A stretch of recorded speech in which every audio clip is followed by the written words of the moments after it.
Okay, with percents, there's actually an equation that some people want to use. I don't know that, I guess it works. Percent times the quantity equals the rate, the percent.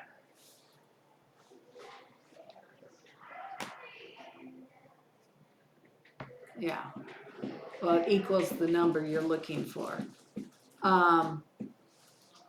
PQR percent, Q is initial quantity, and R is resulting. Okay, so this is your percent. That's as a decimal or fraction. So you have to change your percent always into a decimal or fraction.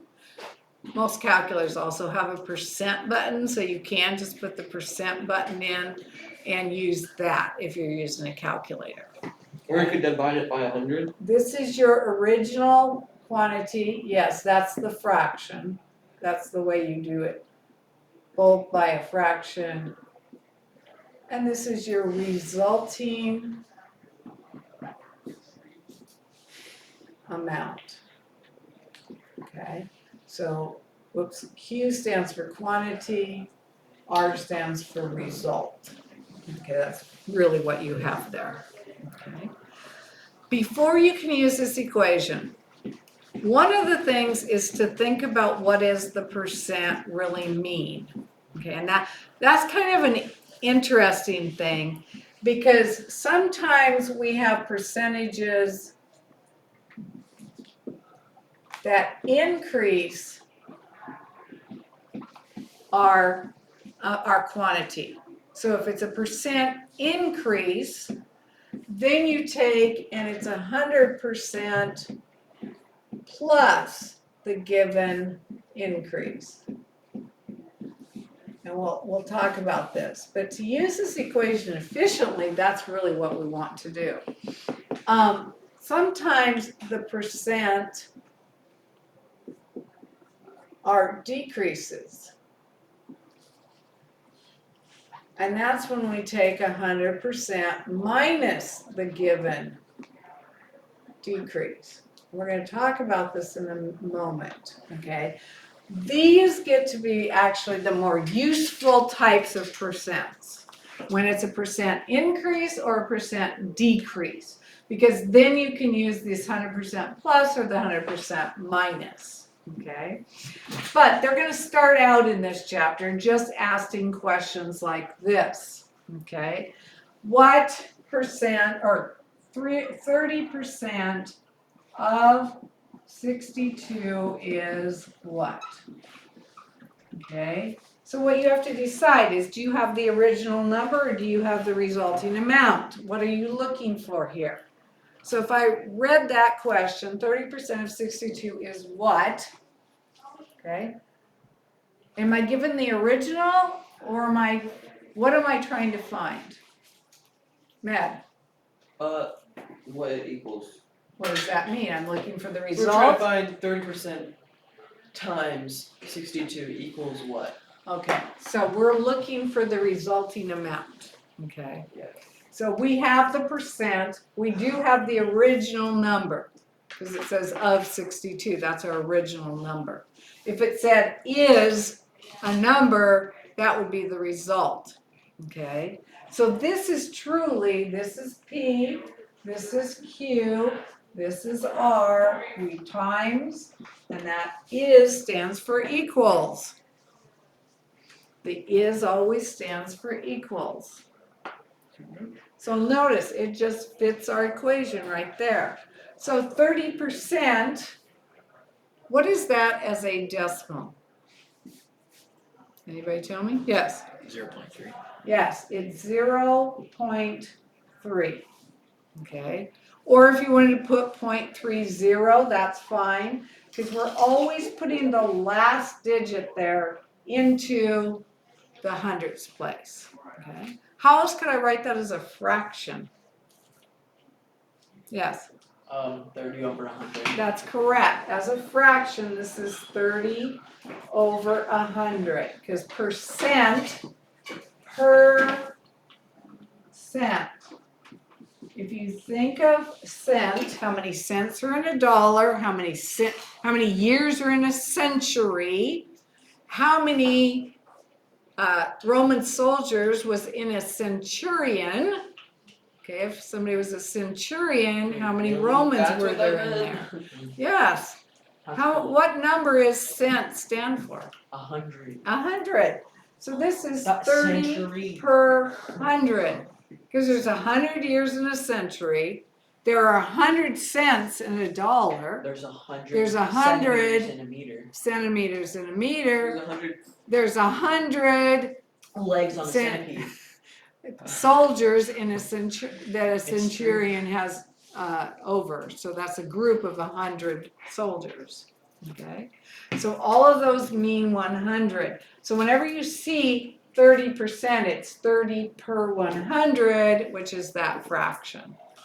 Okay, that also tells you how to get this, because you can just divide those and get that answer. Okay, nowadays a lot of calculators you can put 30 and hit the percent button and it will change it automatically for you. Okay, so if you hit the percent button on your calculator, it will automatically change it into this. So it's going to be times 62, and that will equal to our resulting amount. So what is 30% of 62? Yes, you can use your calculators on these, because I don't want you sitting there struggling over the multiplication just to get these answers. I'd like you to go faster than that. So 30% of 62 is R. That's what we're looking for. So we are trying to multiply these two. What does that give me? 18.6. So my resulting amount is 18.6. I totally did look over Grayson's shoulder. Well, that's under his fine. answer. So 18.6 is my resulting amount. So I use that equation to find it based on find the resulting amount using what we have and what's being multiplied. So let's use it a little differently. Okay, because we're going to use these different ways. You have to always identify what you have. So 32 is what percent of 21? Okay. So, oops, I didn't say of 21. Okay. Identify what is the original number? Actually, what's the percent?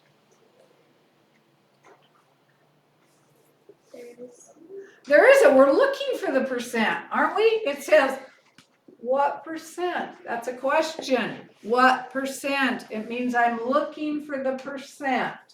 So I'm going to use just P. Okay, then I have to have the original quantity. What was the original quantity? 21. 21. 21. Okay? And the is helps us to identify. You can go backwards is 32. Because if 32 is this, then this is 32. Okay? Now I have an equation. How do I solve that equation? What do I get? You divide both sides by 21. Yes. So P will equal 32 divided by 21. Does somebody want to tell me what that answer is? That would be 1.523. 1.523. You're so smart, Okay. man. Yeah. Being able to do that in your head. So what is the actual percent? Because this is a decimal number. Your answer here is in decimal format. 152.3%. Yes. I So thought that. you multiply by 100. So to get percent, multiply by 100. So P will equal 152.3, but it's always good percent. Okay, it's always good to remember that the answer is going to come in decimal form. That percent we have to use in decimal form, and we have to remember it's in decimal form to get back to the actual percent when we're looking at those. Okay.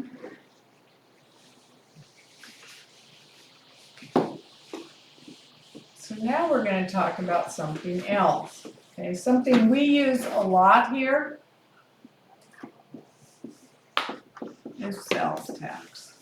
Okay, depending where you're at, there's different rates for what your sales tax is. I still think it's 8.6% around if you're in cities in Clark County. If you are inside any city in Clark County, it's 8.6%. It's also 8.6% up through the area of Salmon Creek because they have a lot of commercial stuff up there.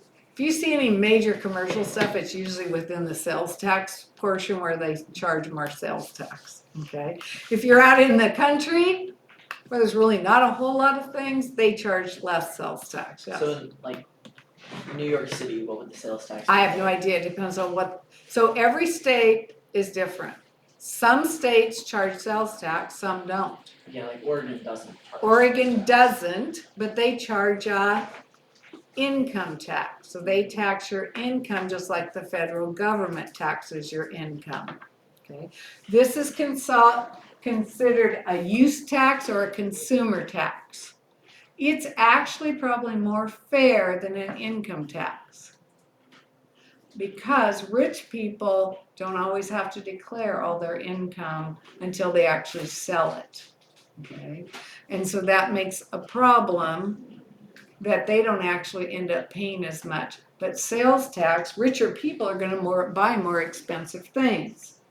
So sometimes when they talk about consumer taxes or taxes that are based on the purchase of goods, they're actually more fair, especially if you don't tax food, which we don't tax food here in Washington because food is just something everybody needs to buy. We're not going to tax that. But we are going to tax if you buy a boat or if you buy a car, or you buy a house, there's all sorts of tax. Yes, there is a tax on houses, okay?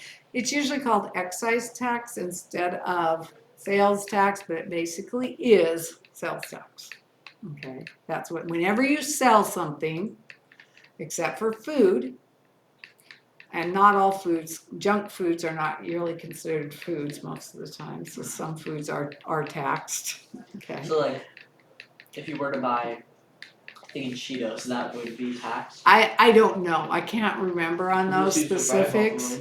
Probably like fruits and vegetables aren't. Well, taxed. most things at the grocery store are not taxed. Okay, I remember how it is. If it's at a restaurant, it's taxed. Okay. Okay, if it's in the grocery store, it's not, except for alcohol is taxed. And it's at a special rate because they Is that tax like more. ultra high? I don't remember what so I don't have all these memories or all these things memorized, but I do want to know that. Okay, so if you had, now, when we charge sales tax, am I increasing the amount? Is that how much I have to pay? What is the actual money I'm looking for? So if we went to the clothing store and I decided to buy $255 worth of clothing, okay? I want to know how much I'm going to have to pay.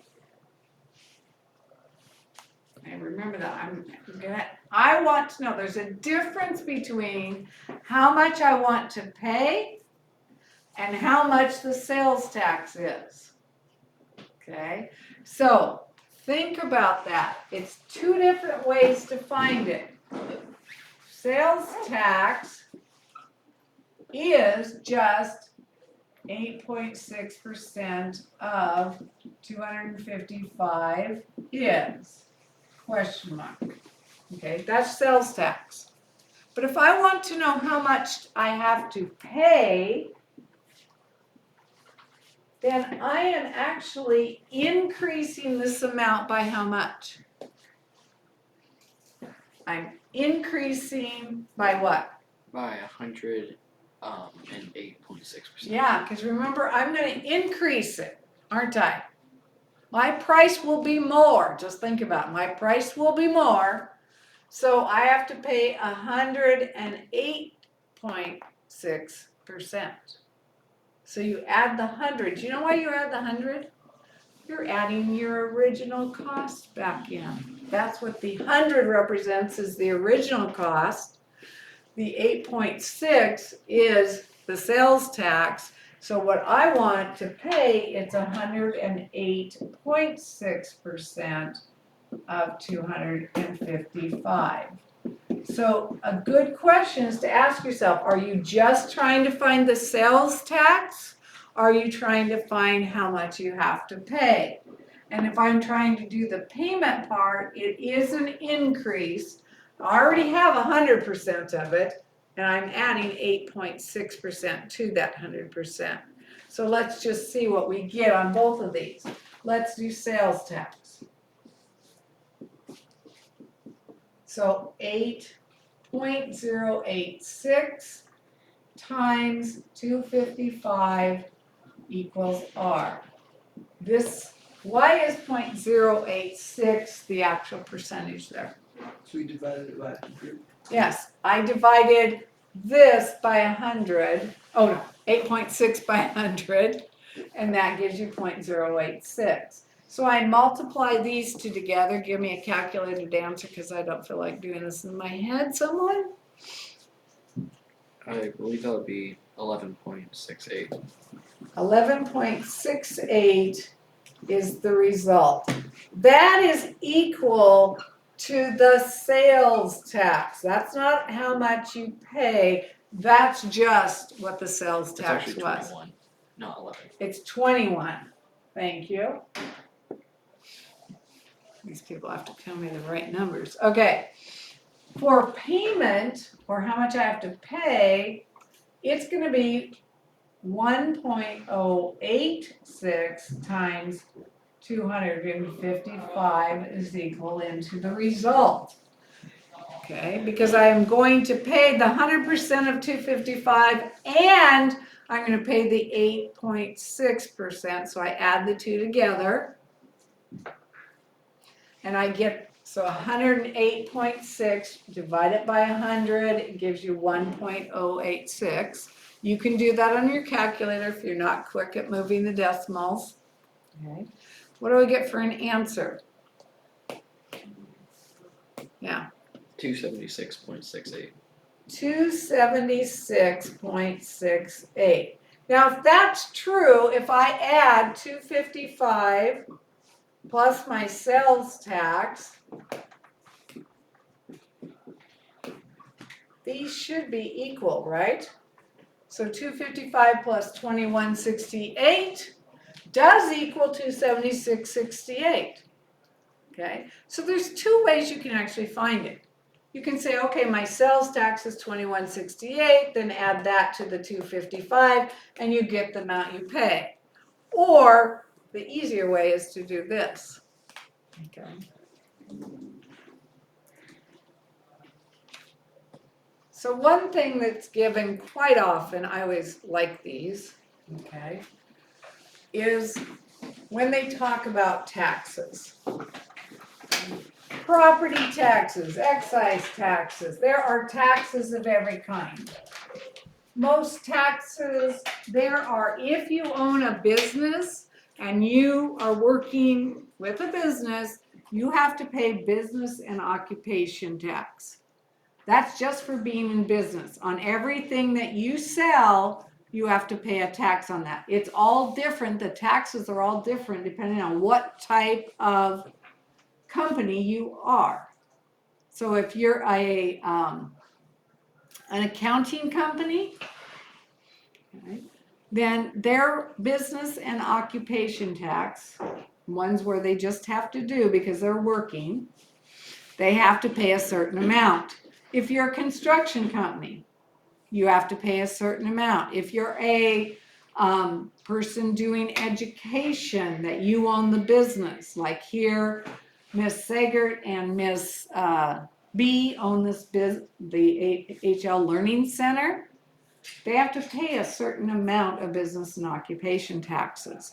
I have to pay a certain amount because I own Daybreak Learning Center.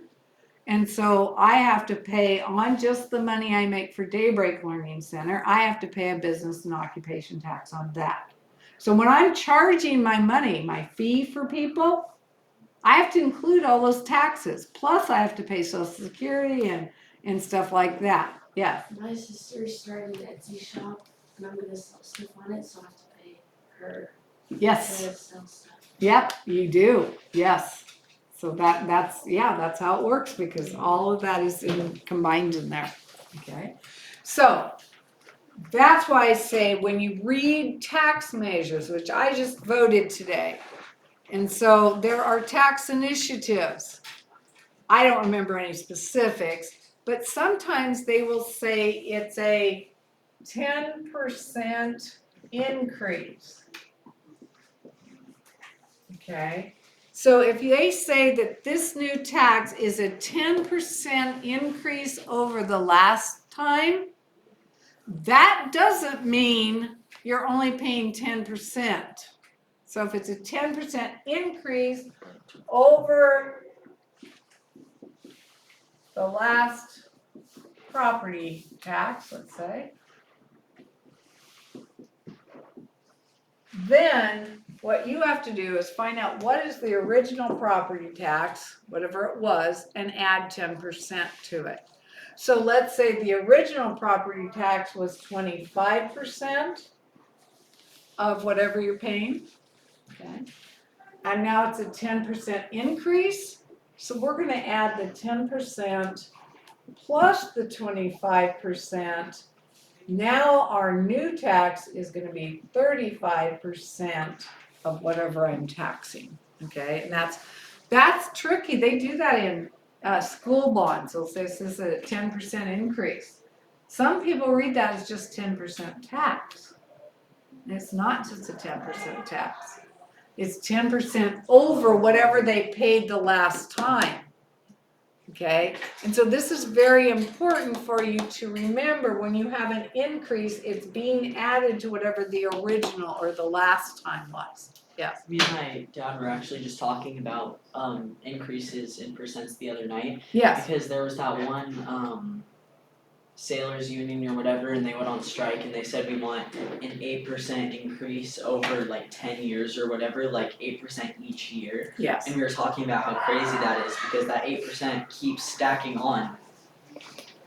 8% plus 8%. Well, actually, I could do it 10 times 8%. That becomes 80% increase. So in 10 years, let's say they're That's making gonna crash the economy. 100,000 right now. Very bad. I didn't write that right. Yes, I did. 100. That's 1 million. 100,000. They're making 100,000 right now. Okay. In 10 years, they will be making not just the 80%, because that would actually be a decrease, right? They will be making 180% of what they made in year one. So 10 years later, they would be making $180,000. No, because you're actually adding 8% onto the 8%. So it'd be like It actually, 108,000 it and compounds. 100 and yeah. Yeah, it compounds. Yes, it is. Okay, They'd be forgot. making like better money than doctors. Yeah, so it compounds. What he's saying there is this 8% is added to the 108. So what you actually get, this is quite a formula.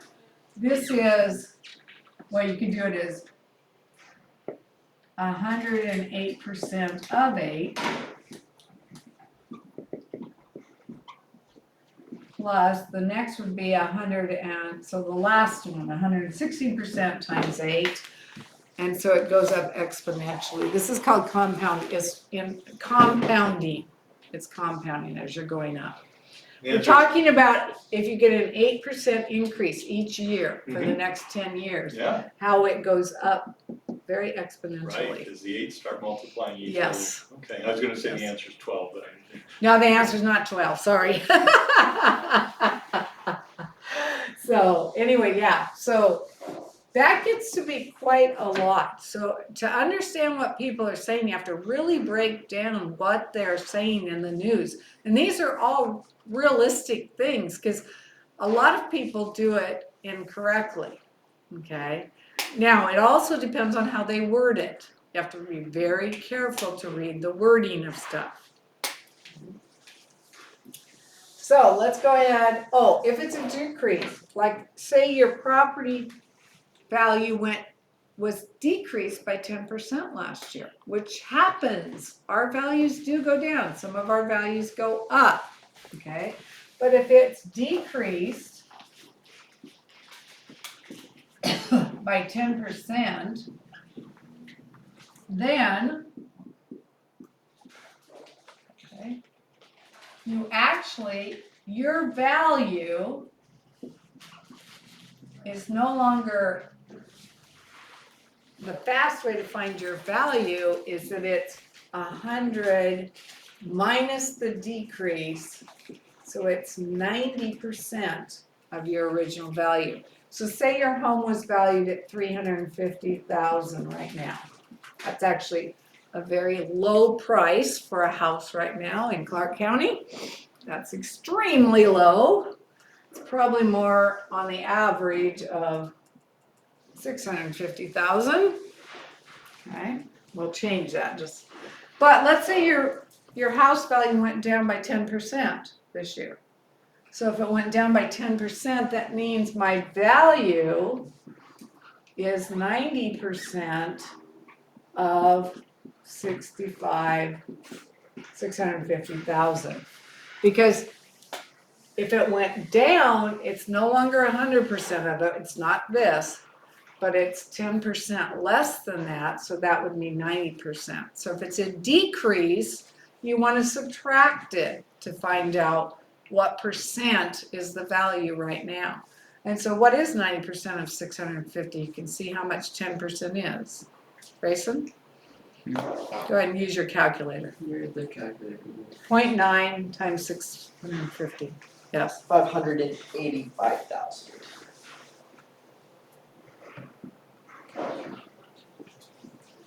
So your price That's went crazy. down not quite 100,000, but it's still a lot of money. 65. 10% decrease doesn't sound like much when you say 10%, right? Doesn't sound like much. It's really huge when you get into bigger numbers. That percentage becomes a lot bigger. And so we could say, oh, the prices decreased by 10% last year in Clark County. Ooh, that meant a lot of people took big hits. On average, that's about what? 65,000? It went down by $65,000. You lost, poof, $65,000 because your house price went down. That's what happens with house prices. They go up, they go down. Luckily, lately in Clark County, the prices have been going up pretty regularly. So By people how are much? doing well. They've increased by a lot. So, yeah, you gain if you buy. That's usually the case. But we've had downturns.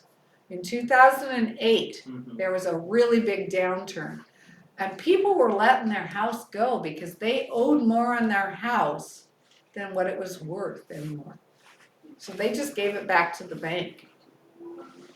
Because if they lost their job or something, the house wasn't worth that much. They could go buy a smaller house for less money and they could still make payments on it. Okay. So it really is sad because we can increase people's amounts or decrease them depending on how it works. You don't actually realize the gain or the loss until you sell. But if you sell during a downtime, So you bought the house for 650,000, it's in a downtime and you can only sell it for 500,000, that's $150,000 you lost. Okay? So, those are things that as a homeowner, you have to think about when you're gonna buy, when you're gonna sell. But the other thing is, because your house went down in price, other houses are going down in price. So if you happen to be buying at that time, it's a good time to buy because you get the house cheaper. You get a $650,000 house for $500,000. So as the prices go back up again, hopefully that was a good buy and you can make money. Okay, so those are all the things. The worst part is you never really can predict when you're gonna buy a house or when you're gonna sell it, because that all depends on when you get married, when you have a job, when you move somewhere, all those kind of things. And so those numbers, you can't predict if you're gonna buy high or not, okay? But like I said, in the US, most of the time housing prices go up, so we haven't had to worry about that. But some cities where they've had a lot of people move out of the city, like Michigan, they've had a lot of people move out of Michigan, that's a state. But at that, they actually sell at a loss because their prices are going down while everybody else's prices are going up. And they can't actually reclaim that because other prices are going higher. So what they owned in Michigan is less than what they can buy somewhere else. Okay, so it really makes a difference on where you live, what you're looking at. Okay, we're gonna do some examples, but we're first going to take a break.